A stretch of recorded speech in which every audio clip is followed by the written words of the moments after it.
கலியபெருமாள். அந்த கிராமத்தில் உள்ள டீ கடையில் வியாபாரம் அமோகமாக நடந்து கொண்டிருந்தது. வந்தவர்களிடம் பீச்சு கொடுத்து கொண்டே கண்ணாடி டம்ளரில் டீயை நிரப்பிக்கொண்டே இருந்தான் டீ கடைக்கார முருகேசு. என்னப்பா கலியபெருமாள், 2 நாள் என் டீ கடை பக்கமே ஆளை காணாம். காற்று வேறு டீ கடை பக்கம் உன்னை திசை மாறி விட்டுருச்சோ என்று கேட்டுக்கொண்டே வேகமாய் டீயை கலியபெருமாளிடம் நீட்டினான் முருகேசு.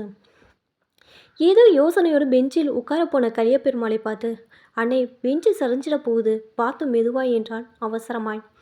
ஆமாம், அது உடைந்து போன டீக்கடை பெஞ்சோ 3 பக்கம் கால்களுடனும் ஒரு பக்கம் அடுக்கிய செங்கல் கற்களின் மேலையும் சரிந்தபடி நின்று கொண்டிருந்தது. எதிரே சாய வெல்த்த ஸ்டூலில் அமர்ந்து முதல் நாள் பேப்பரில் அரசியலை அலசி காயப்பட்டு கொண்டிருந்த ஒருவன் கலியபெருமாளை கண்டதும் நாராயணா நாராயணா என்று முழங்க, என்ன ஜேம்ஸு, உன் சாமியே மாற்றிட்ட போல இருக்கே என்று கேட்டு சிரித்தான் டீக்கடை முருகேசு.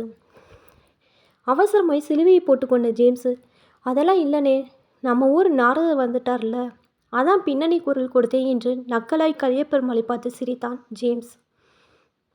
நாரதர் கழகம் நன்மையிலே முடியும், ஆனால் இந்த கலியபெருமாளையோட கழகம் இன்னைக்கு யார் வீட்டு அழுக்கு மூட்டையை அவிழ்த்து விட போறானோ தெரியலையே என்று மெல்லமாய் முணங்கினான் டீக்கடை முருகேசு. அதை காதில் வாங்கிய கலியபெருமாளோ, எல்லாம் உன் வீட்டு மூட்டையே தான் என்று முருகேசனை பார்த்து கூறவே தூக்கி வாரி போட்டது முருகேஸ்க்கு.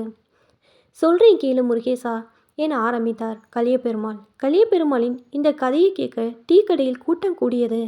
டே முருகேசு, எவனுடைய ஓடி போனாலும் உன் தங்கச்சி, அவளை நேத்திக்கு பக்கத்து ஊரில் பார்த்தேன் என ஒரு குண்டை தூக்கி போட்டான் கலியபெருமாள்.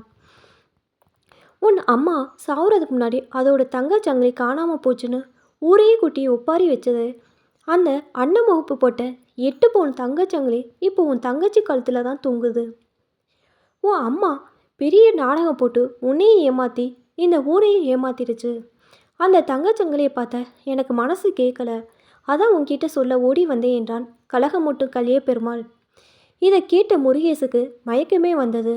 மீனா அதன் தொடர்ச்சியாக, டே முருகேசு, அடுத்த வாரம் உன் பொண்ணுக்கு சடங்கு சுத்த போகிற, அந்த சங்கிலியை முதல்ல போய் கேட்டு வாங்க. சரி சரி, நான் வந்த வேலை முடிஞ்சிருச்சு, இனி இது உன் பிரச்சனை என கூறி கிளம்பினார் கலியபெருமாள். இதை வேடிக்கை பார்த்து கொண்டிருந்தவர்கள் நாராயணா நாராயணா என சத்தமாய் குரல் கொடுத்தனர். தாய் தன்னை ஏமாற்றியதை எண்ணி வருந்திய முருகேசுக்கு இரவு தூக்கம் போனது. மறுநாள் காலை கலியபெருமாளின் உதவிக்காக காத்திருந்தான் முருகேசன். அண்ணே, அந்த ஓடுகள் இருக்கிற இடம் உங்களுக்கு தெரிஞ்சா என்னை அங்கே கூட்டிகிட்டு போங்க என கெஞ்சினான் கலியபெருமாளிடம். அதைவிட எனக்கு என்ன வேலை, நாராயணா நாராயணா என்று கூறியபடி அவரது மோட்டார் சைக்கிளிலே முருகேசனையும் ஏற்றி கொண்டு கிளம்பினார் கலியபெருமாள். பக்கத்து ஊருக்குள் விரைந்து அவரது வண்டி கிராமத்து டீ கடை ஒன்றில் நிற்க, என்னண்ணே டீ வேணுமா, நல்ல கடையாக பார்த்து நிறுத்துங்க என கூறி அந்த பிரிந்து போன ஓலை டீ கடையை பார்த்து முகம் செலுத்தான் முருகேசு. எந்த பதிலும் சொல்லாத கலியபெருமாள் கைகளை மட்டும் நீட்டி கடையில் நின்றவளை காட்டினார். அங்கே அவனது தங்கையோ கணவன் இழந்த கோலத்தில் அழுக்கடிந்த ரேசன் கடை புடவையுடன் டீ ஆத்தி கொண்டிருக்க, அதை கண்ட முருகேசுக்கு நாடி நரம்பெல்லாம் செயல் இருந்தது போல் ஒரு உணர்வு. தன்னை போலவே டீ கடை வைத்து பிளப்பு நடத்தும் தங்கையின் நிலையை கண்டு ஓடிக்கொண்டிருந்த இரத்த நாளங்கள் கூட உறைந்தது போல தோன்றியது அவனுக்கு. இதுதான் இரத்த பாசமா? தான் ஆடாவிட்டாலும் தன் தசை ஆடும் என்பார்களே, அது இதுதானோ என எண்ணிய நிலை கொண்டான் முருகேசு.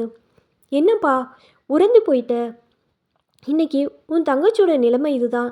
இதை சொன்னால் நீ இங்கே வரமாட்டேன்னு தெரிஞ்சுதான் உன் அம்மா போட்ட தங்கச்சங்கிலியை பற்றி சொன்னேன். அது இரு துருவங்களில் வாழும் உங்களை சேர்த்து வைக்கும் பாலமாய் அமையும் என தெரிந்துதான் இத்தனை வறுமையிலும் பாச உணர்வோடு அந்த தங்கச்சங்கிலியை மட்டும் கழுத்திலே போட்டிருக்கிறாள் போலும். அவளது நம்பிக்கை இன்று வீண் போகவில்லை முருகேசா என கூறி கண் கலங்கினார் கலியபெருமாள். அண்ணே, வாங்க திரும்ப போயிடுவோம், இதெல்லாம் பார்க்குற தைரியம் எனக்கு இல்லை என கூறி வேகமாய் வண்டியை நோக்கி கிளம்பிய டீக்கடை முருகேசன் கைகளை ஒரு பிஞ்சு கை இழுத்தது. என்ன மாமா, அம்மா பார்க்காமலே போறீங்க, அம்மா அழுவுது பாருங்க என கூறிய தனது மருமகனை வாரி அணைத்து முத்தம் தந்து அழுதான் முருகேசு. அண்ணே போயிடாத, ஒரு நிமிஷம் நில்லு என கதறிக்கொண்டே ஓடி வந்தாள் அவனது தங்கை. முருகேசின் கையில் அந்த அன்னம் முகப்பு போட்ட அம்மாவின் தங்க சங்கிலியை அழுத்திய அவளோ, இந்தானே, இது உன் பொண்ணுக்கு சடங்கு சுத்துறல, அதுக்கு வச்சுக்கோ என கூற அவளது கைகள் கவனித்தான் முருகேசன். அவளது ஒவ்வொரு விரலும் பாசத்தால் துடித்தபடி இருக்க அதன் நடுக்கத்தை தாங்காமல் தங்கையின் கையை அழுத்தி பிடித்தான் முருகேசு. அந்த அழுத்தத்தில் அவர்களிடையே இருந்த அத்தனை மனக்கசப்பு இறங்கியது போன்ற உணர்வு இருவரிடையே ஏற்பட்டது. தங்கச்சங்கிலியை வாங்க மறுத்த அண்ணனின் பாசத்தை எண்ணி மனம் கலங்கிய அந்த அன்பு தங்கையோ கலிய பெருமாளை பார்த்து கையெடுத்து கும்பிட்டு, அண்ணே, நீங்கள் செஞ்ச இந்த உதவிக்கு எப்படி நன்றி சொல்வேன்? நீங்கள் எங்கள் குலசாமி என்று கூறிய காலில் விழுந்தாள். அதை கண்டு கலிய பெருமாள் கண் கலங்கியபடி, நீயாவது என்னை பற்றி புரிந்து கொண்டாய தாயே, ஊரில் எனக்கு கலகமூட்டு கலிய பெருமான்னு பேரே வச்சுட்டாங்க. ஏன் நல்ல மனுஷன் அந்த பாவிகளுக்கு புரியலை என கூறி முருகேசனை ஏறிட்டு பார்த்தார். அண்ணே, என்னை மன்னிச்சிடுங்க, நான் கூட உங்களை தப்பாக தான் நினச்சிட்டேன் என கூறி மனமுருகி கலிய பெருமாளிடம் மன்னிப்பு கேட்டான் முருகேசன். அண்ணே, எங்களை கொஞ்சம் ஃபோட்டோ எடுத்து கொடுங்க என தங்கை கூற விதவிதமாய் கலிய பெருமாளின் கைபேசிக்குள் புகுந்தன புகைப்படங்களும் வீடியோக்களும்.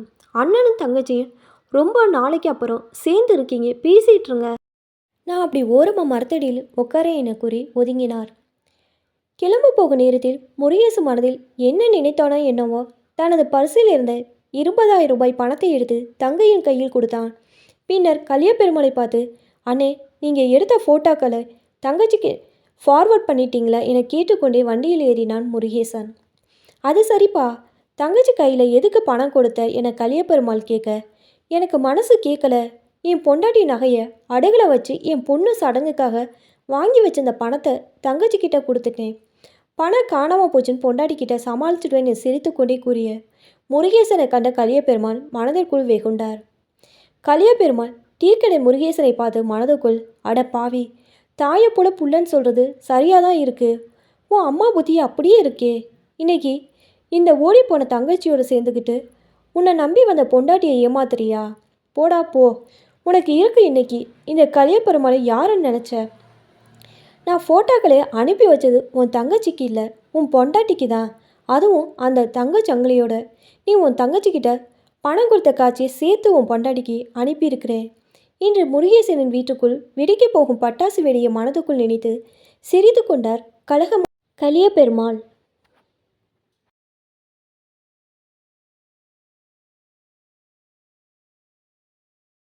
இப்போ தான் என்னோடய சேனல் ஃபஸ்ட் டைம் பார்க்குறீங்கன்னா சப்ஸ்கிரைப் பண்ணிக்கோங்க, பக்கத்தில் இருக்க பெல் ஐக்கானை ப்ரெஸ் பண்ணிக்கோங்க. அப்போ தான் நான் ஒவ்வொரு தடவை வீடியோ போடும்போது உங்களுக்கு நோட்டிஃபிகேஷனில் வரும். தேங்க்ஸ் ஃபார் வாட்சிங்.